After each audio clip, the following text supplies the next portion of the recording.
Hello folks, it's part 5, and I know the last installment, part 4, said the finale, but I thought in all fairness we got to show the machine operational after all that restoration work.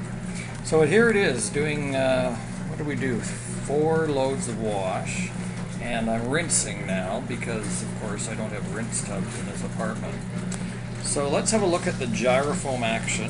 That's the term that Maytag coined for their agitator action. The agitator was known as the gyrotator. So here's the rinse water with a load of whites and kitchen linens.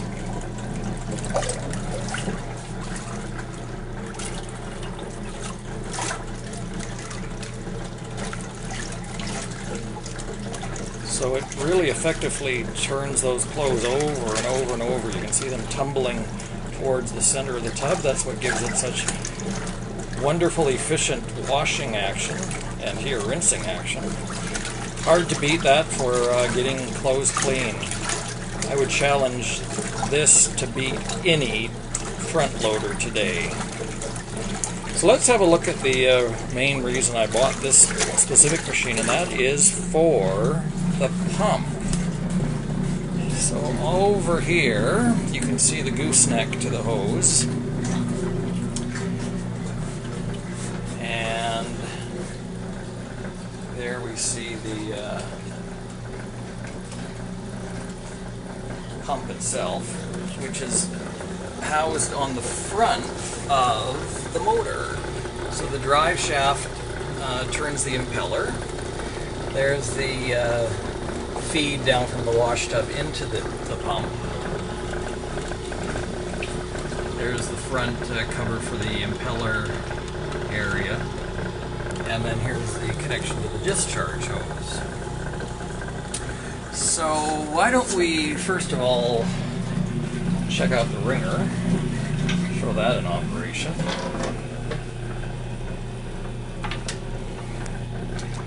Let's grab a couple of items here.